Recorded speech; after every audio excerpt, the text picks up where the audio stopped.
Hi, this is William Ramsey. Welcome to William Ramsey Investigates. On today's show, I have a discussion between Roberta Glass of the True Crime Report and Meredith Elizabeth, a frequent poster and commenter on true crime on many a Facebook page. They're going to talk about The Staircase, the documentary about Michael Peterson and the murder of his wife. Also, just a reminder that the third edition of Prophet of Evil is now available on Amazon. It's in a 6x9 format, should fit perfectly in anyone's bookshelf. And you can also buy it from my website, which is William Ramsey Investigates. Thank you very much. I'm Roberta Glass. If you've been participating in the online dialogue about the West Memphis 3, Stephen Avery, or Michael Peterson case, then you might have already be familiar with today's guest, Meredith Elizabeth. Her extensive research and knowledge of court documents and forensics is paired with an awesome ability to debate. She's a master of persuasion, a bundle of enthusiasm, and my favorite person to talk true crime with. Welcome, Meredith. Thank you so much. It's a pleasure to be here. So today we're going to talk about the Michael Peterson case and the new episodes that have recently gone up on Netflix. But before we talk about that, can you tell me a little bit about yourself? Yes. When I was probably in my late teens, early 20s, I got a strong interest in the criminal justice system. And then as I got older, I focused and had a lot of enjoyment from learning about true crime cases. And I think that since the genre was, really pushed in the last probably 5-10 years, they have great high production documentaries out. And it's always very interesting to watch them and realize shortly after how badly you were manipulated. And I always enjoy that because, we all get bamboozled and it's fun to see how badly we were. So thank you for having me. So your first experience with that was when you watched Making a Murderer. You felt that Stephen Avery, there might have been some shenanigans. Is that correct? Oh, I was outraged. Somebody had told me about it and said, oh, you'll probably enjoy Making a Murderer. Uh-huh. I started watching it, I think, at 6 o'clock at night. Around 2 in the morning. I was outraged and slapping myself to stay awake, but I could not believe what I was seeing. And it appeared that these two lower-functioning men were, especially Brendan, the 16-year-old nephew, were just absolutely railroaded. And for the last 10 years, they were serving time in prison because smarter, more intelligent detectives had manipulated them. So I was going to write an angry letter to Manitowoc County, and I started reading about the case. And the more I read, the more I realized how guilty he was. And it's insane. And this man is, not only was he unbelievably guilty of the crime, but just as a human being. He was so abusive to so many women and throughout his life. And there's these two filmmakers from New York who are women, see this case, and then make him a hero. And just on a moral level, I don't know how to do that to a monster. Yeah, it's the same thing with Serial, that these are brutal murders of women by men. And the documentarians or the podcast people are making them heroes are women. It's very strange, don't you think? Well, it's horrifying because on a good day, Stephen Avery, not including this case, beat his wife so badly and his children that his first wife had to go to a women's shelter 5 times because she was fearful he was going to kill her. His fiance, he strangled and till the point where she passed out.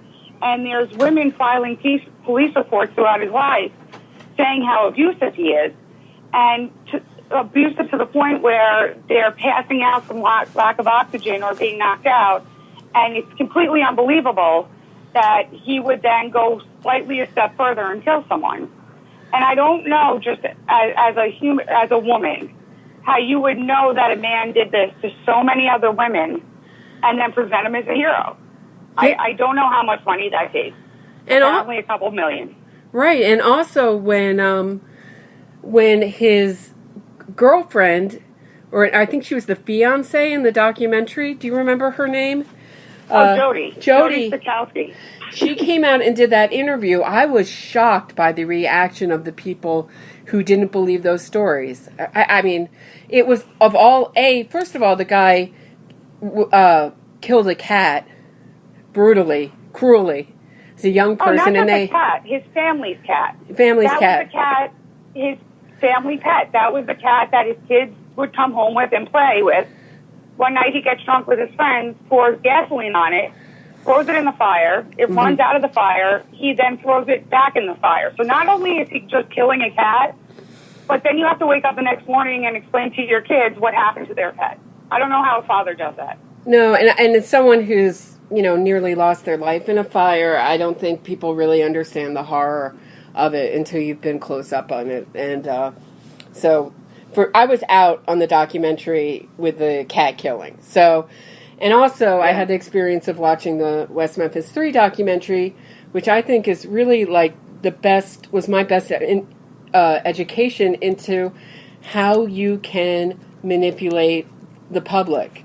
Not just with the documentary, but with the celebrity support. And then you have the buying off the parents.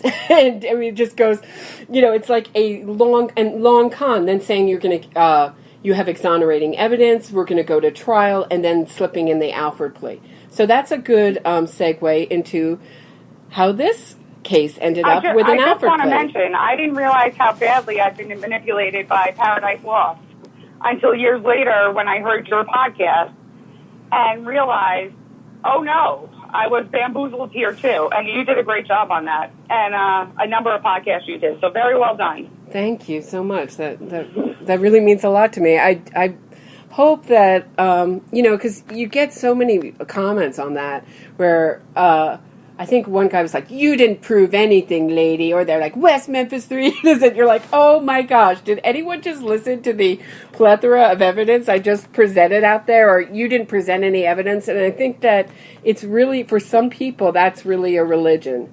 And well, it's their patent answer. The patent answer, and this is online and podcasts everywhere, is that any evidence you present, even a video, it could be DNA, they claim it's hearsay. Oh, yeah, they don't understand. That's such a great point. They have no understanding of what hearsay is. No.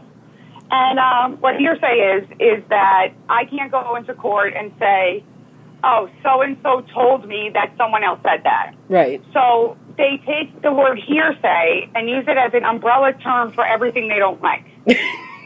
It's so right. It's so correct. And because of that, they're able to dismiss things like DNA, evidence, direct witness statements, and it's remarkable. So people, for whatever reason, and I don't know what it is, and I've actually seen some of your comments online, which are awesome, because I figure the angrier you get people, the better job you're doing.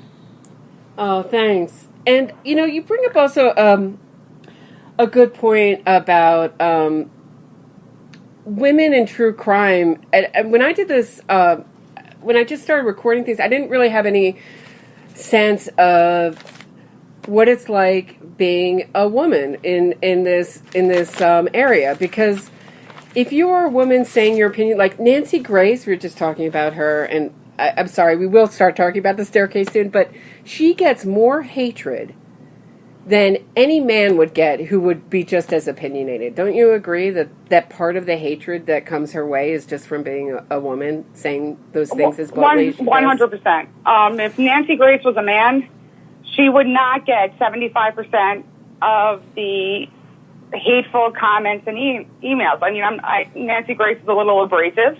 Mm-hmm. Definitely. She's not warm and cuddly, but at the same time, she's a prosecutor. Right. And she was trained to prove her case, and that's exactly what she does. And it comes from that same, I have no idea what it is, but there is something about people that just flat out say as it is, this was the evidence, this is why they're guilty, 12 jurors found them guilty. There is a group of people for every case that are in the irrational side. And the more correct you are, and I see this of the people under the videos I've seen on YouTube of yours, the more correct you are, the angrier they get. And I don't know what that need is. They have a need for them to be innocent. And if anybody challenges that, and the better job they do, the more attacked you will be. So it's an interesting dynamic. Yeah. And I think that I just noticed that if you're a woman saying it, it's always just shut your mouth, shut up. But if it's a man saying it, it's always shut, it's like they'll argue more like the case. For me, it's always, so much so that my boyfriend joked that I should have renamed my podcast Shut Your Lady Mouth, because it's just, I shouldn't even say it. I don't have the right to even state my opinion. So, anyway, so going to the... It's definitely demeaning and degrading, and when they're responding to a woman online, I don't know what it is, and I don't think the majority of the population, I really don't, is that sexist.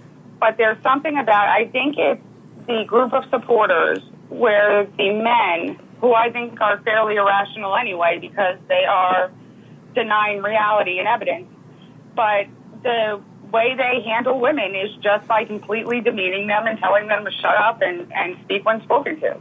Yeah. And again, the more they say that, the better job you're doing. Thank you.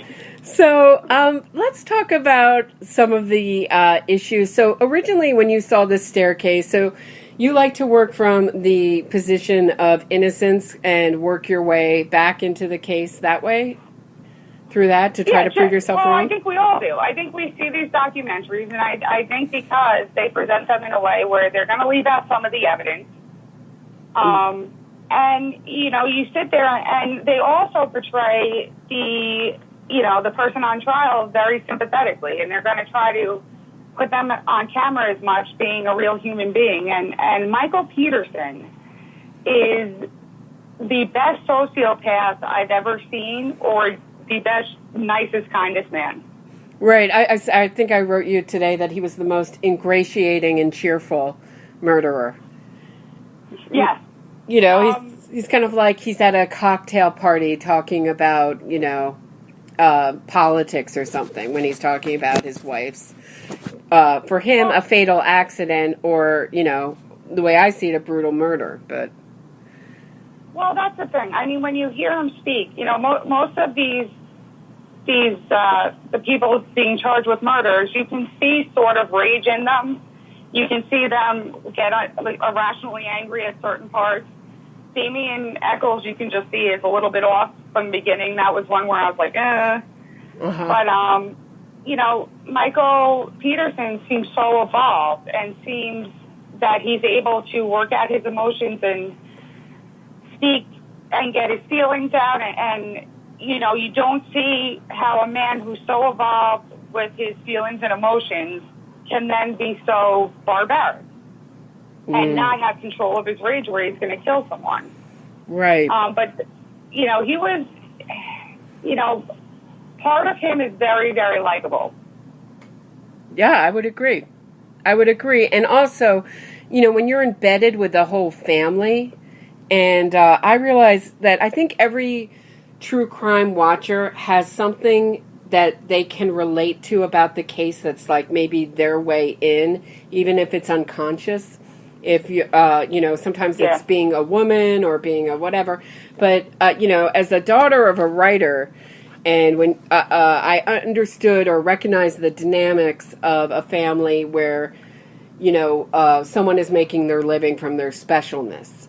So it kind of takes on the dynamic of everybody supports in the specialness and kind of protects them because it's a hard, ego-bruising job. So they're kind of like when they embed themselves, when the filmmakers embed themselves with the family, you relate so much to the family and you take on the position that anyone threatening the family is the enemy. Whether it's the prosecutor and also the filmmaker on the staircase actually literally embedded Michael Peterson for the last decade. True. The editor was Michael Peterson's girlfriend, right? That's what you're referring to?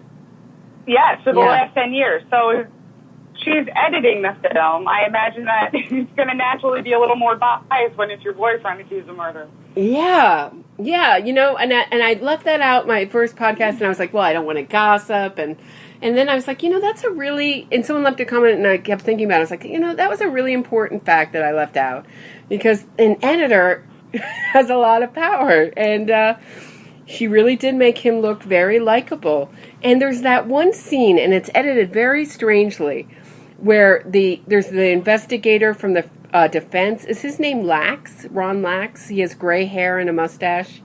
Do you remember this? That's in Memphis. That's Memphis 30. Oh, no. Thank you. That's his name. I can't remember. I'm sorry, I can't remember the name of the investigator. The investigator for the staircase. He comes and he talks to him and he says, "We found a guy who's willing to testify that you slept with him a couple times." And he goes, excuse my language, but he says, "You're shitting me." Yes. Do you remember that scene? His name is Escape. We know who you're talking. Sorry to call him Ron. I'm sorry, Ron Lax, but I'm bringing in a different case. Sorry, but for those staircase watchers, do you remember that scene where he says, and it's edited in a very strange way because you don't get the full information of really who said what, and all you know is that Michael Peterson had said that he had no repeat, I guess, dalliances, I don't know, forays, affairs with guys, and there was one guy willing to testify that he slept with him a couple times, right? Yes. Now, apparently, from my understanding, that throughout Michael Peterson's life, he had, that's an interesting discussion, too. I mean, and I want to get your take on that. Okay. Their motive is that, essentially that the wife found out that night. She went up to the computer. Apparently, she had left her work computer at work, and so she had to ask for his password to get onto his computer, and then probably found emails between him and other men. And I actually wanted to get your take on this. Do you think that would have been enough for him to protect that secret at the point of his life so much that he's, that he was willing to kill his wife? I think it could make. First of all, I said something in my first podcast that I've changed my opinion on. One is that it doesn't matter whether it was a man or woman. It absolutely matters that it was a man. If my boyfriend or husband was having an affair with a man rather than a woman, it would be more humiliating. I'm sorry if that's not politically correct, but it would be. I agree with you. It would be more humiliating because I can't ever compete with that, as a woman, and it's just to say that it's just more humiliating. Secondly, we're talking about there being under incredible. You have to explain to your family and friends, what do you mean he was gay and you didn't know? Right. So then the question is, did he ever love me? If he's gay, is he even attracted to what is our relationship in? Right. So it adds definitely an extra layer of. And also, you have to think that he's bringing in possibly all sorts of diseases, and he's exposing them to me without telling me. That's also another aspect of it. But the really damaging thing is that they were under incredible financial pressure, and she's working super hard at Nortel, and he's hanging around, having affairs, not bringing in any money, and using her money to go to a male prostitute with. And she's also invaded his library, his special sanctuary, which, again, for writers, is really, like, not a room you're allowed in. Usually the writer's room in the house is, like, a really, really sacred room. You're not allowed to interrupt. You're not, that is. And she went in there. She had to go in there and she didn't usually go in there. She had already passed that boundary. Then she sees all this porn. Then she sees that letter. Absolutely, I think that's enough. What do you think? I go back and forth on this. I agree with 100% everything you just said. But how long have they been married? Oh, that's a good question. At least 10 years, right? Around there, yeah. It was like 2001, and I thought it was like that. And I got the impression, more than anything, that they were good friends. And, you know, they enjoyed very much spending time together, and the friendship much more, you know, maybe so than the lovemaking aspect, if that makes sense. So, you know, they're both older. You know, and the other question is, would she have been willing to expose that? Because that's going to be also humiliating for her. You know. Right. I think. I guess. And you know what? He also was born in the 50s sometimes. So if his entire life he was so hidden with it and wanted to keep it such a secret because he didn't want it out because of the public shaming.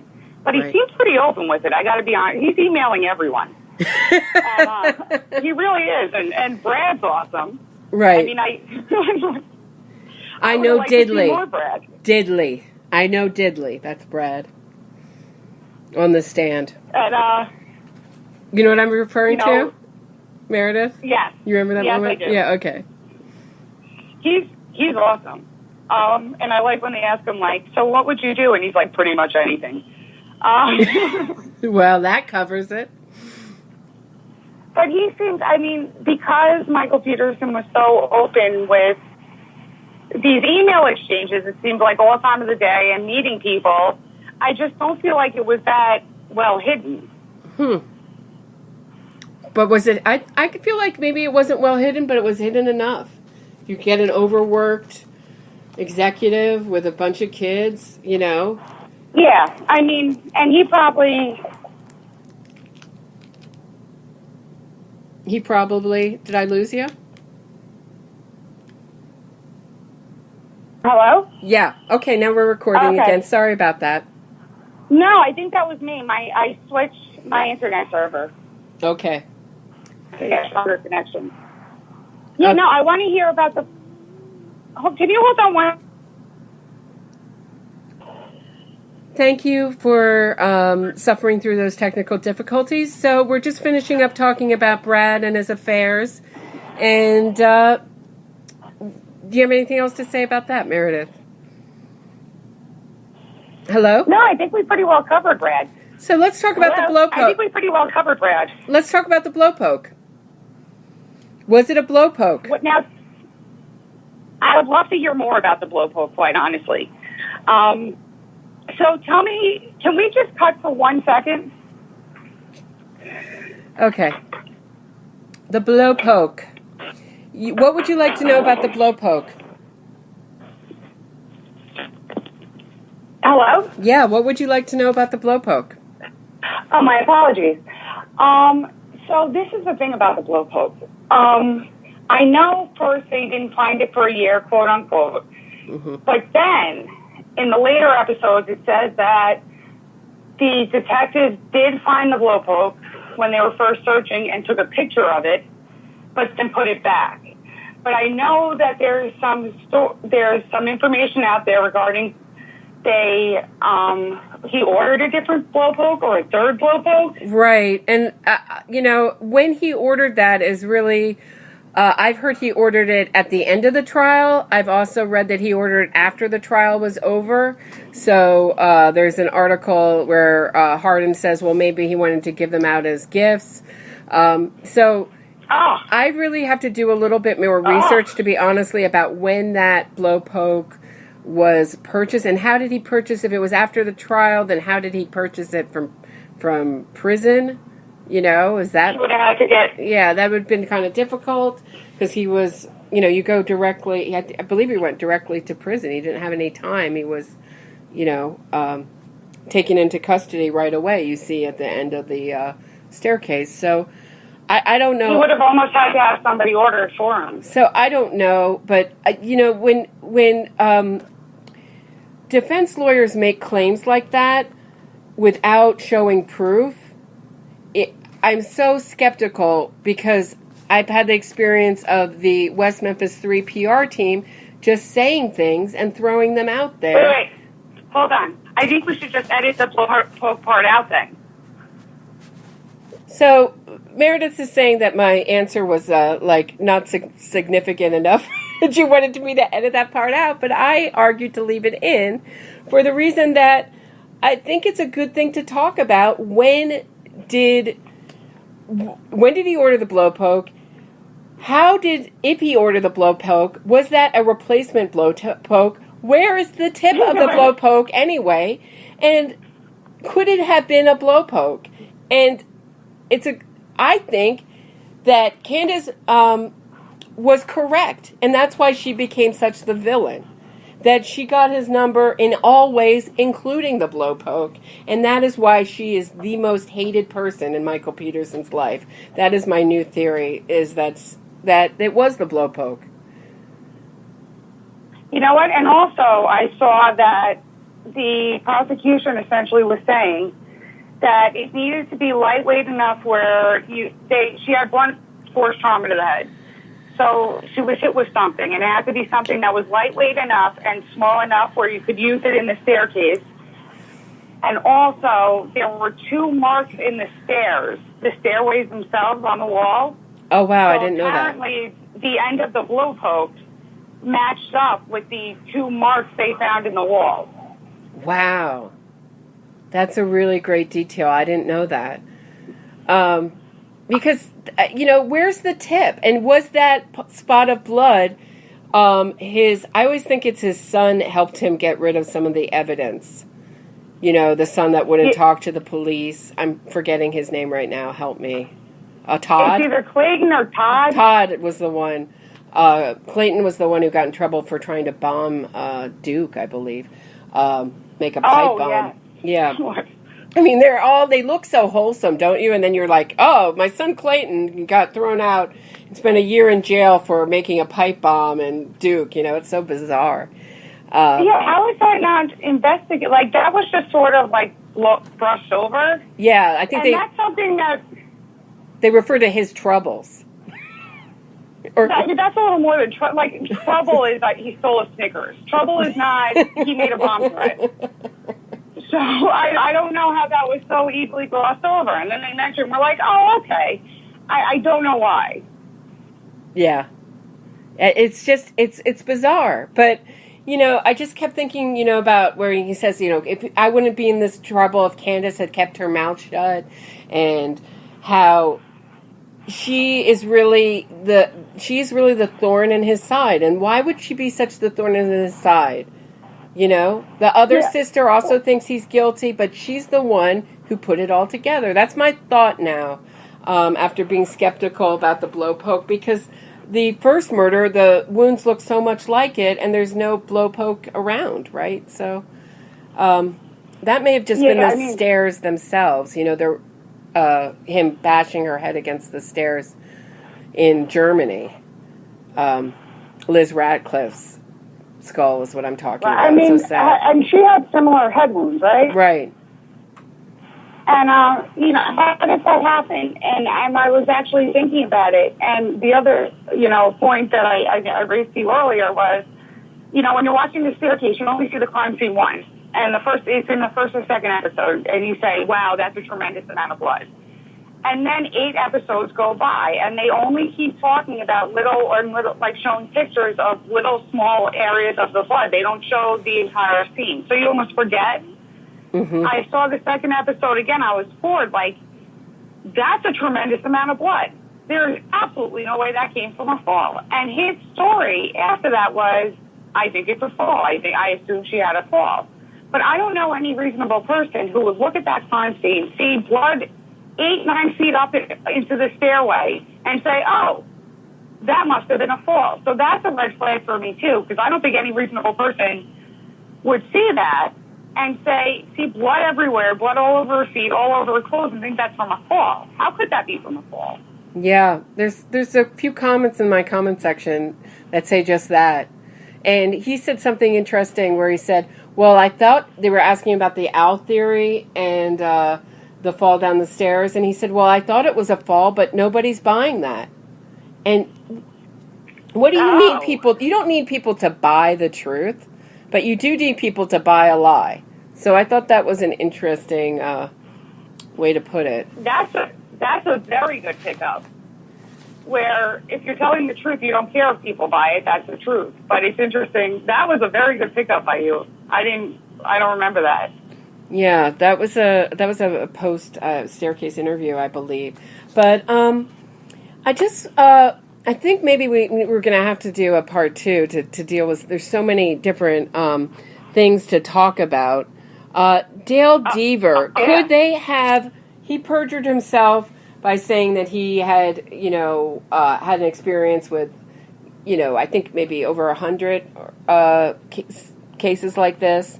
And when he had he said something like he had been over 200 crime scenes, and something like, I don't know, 20 or 30 of them were false, and he had only been to 30 crime scenes, and none of which were false. So he presented his credentials. He lied, and that, a question that I think is more than interesting. Had they used another expert, would he have been convicted in the first one? Right. That's a good, I believe that they could have retried this case, with the evidence that they had, with just Deborah Radish and no blood splatter evidence. I think that the body might have been enough to convict him, that could not have been done. First of all, you have a fractured throat cartilage, thyroid cartilage, which you get from strangling. You don't get that from a fall. I don't think you could have accurately, just using the body, explained that it was the fall. Do you? No, I mean, Michael Peterson, for whatever reason, I buy his BS, and he's very good at selling it. And, I watched the documentary, and I looked for points where he should, a natural person would get angry when something doesn't go your way. But he seems to take it so well in stride. So, as I watched the rest of the documentary, I could not imagine this man who's so evolved doing something so brutal and so barbaric. But then when you go back to the pictures of her head, there is no other reasonable explanation how that would happen from a fall. There's just none. Right. I mean, she would have to bang her head how many times? Right. And then even then, where there's the skin open like that, and I don't know how they would have gotten around that with it may have been a fall. You brought up a really interesting point before we started recording about whether Michael Peterson's lawyer, David Rudolph, believes in his innocence.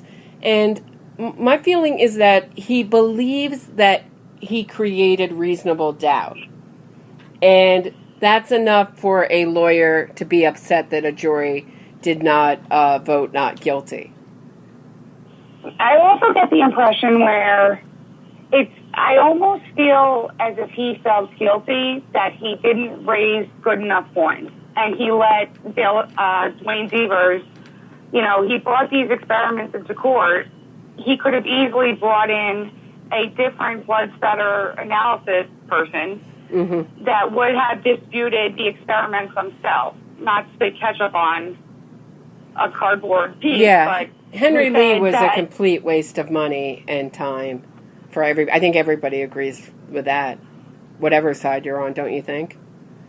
Yeah, no, I think that, you sit there and you see this poor woman, and then you have this man who's sort of laughing and making jokes about how she died. So it's hard to take. I'm all one for a good joke, but, there's a time.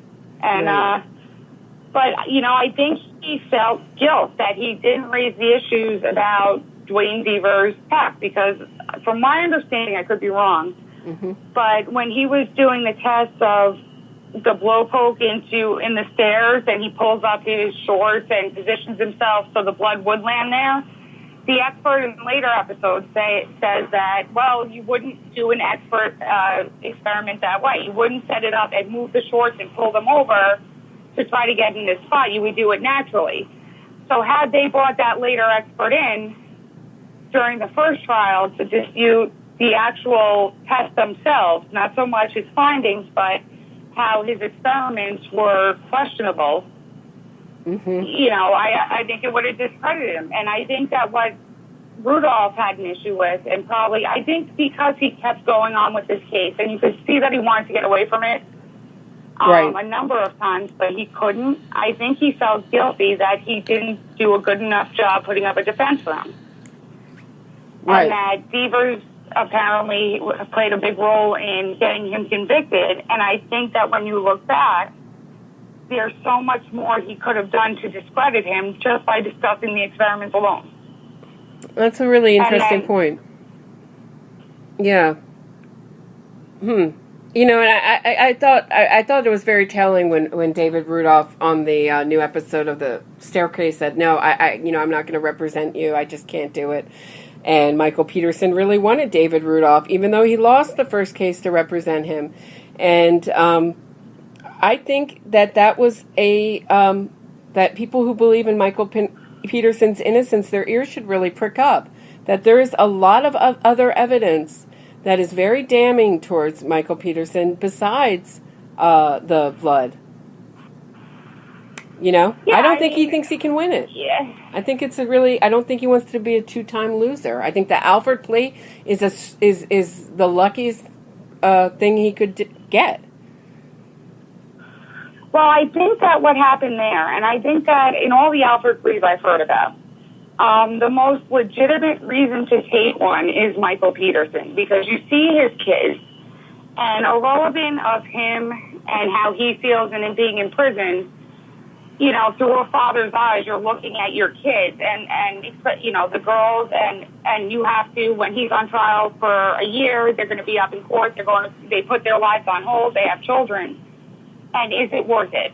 If your family is going to love you no matter what, which those kids clearly would, is it worth another trial? And also, for the prosecution, these are expensive trials. They are overworked.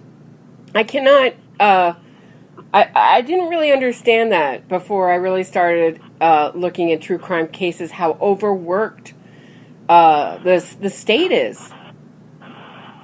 Oh, yeah, and then the amount of money, it's something like for a new trial is going to cost the state $1 million.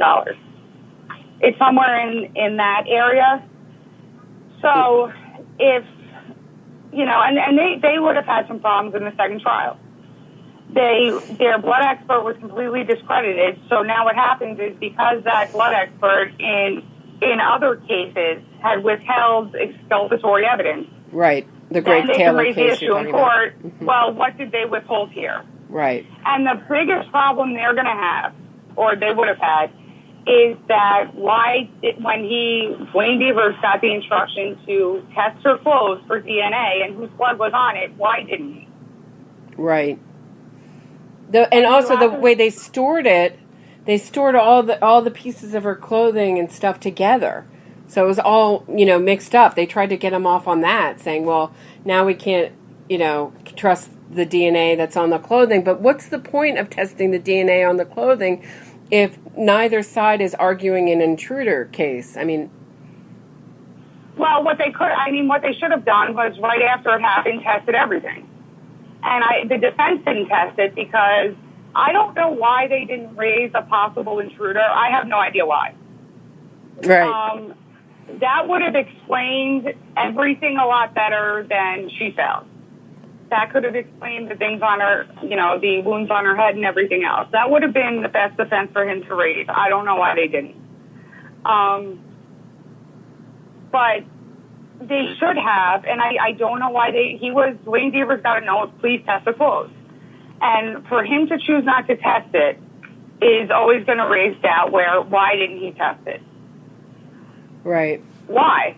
And you know what? It could have only, you know, if he believed that Michael Peterson did this, that you're only going to be held by testing the clothes, because then it would have proved only his blood and her blood was on it. Right.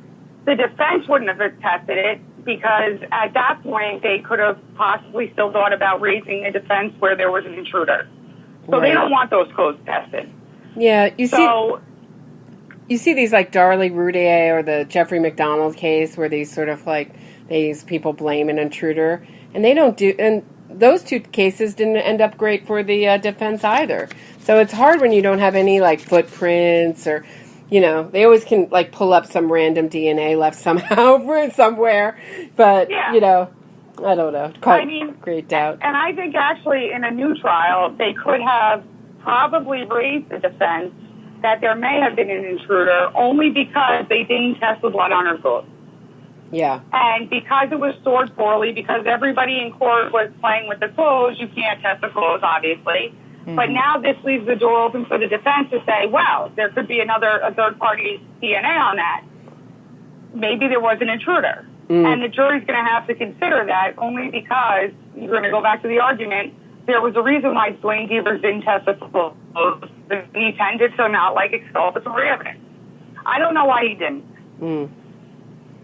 Well, I think I'm gonna. I think we're gonna have to do another part, or maybe make this more a regular feature, because we're running out of time. But I just want to thank you so much for sharing your thoughts. It just didn't ever feel like there's enough time to get to go through it all. Thank you so much for having me. It's always a pleasure. Yeah, it was my real pleasure. Thank you so much, Meredith. Oh, thank you.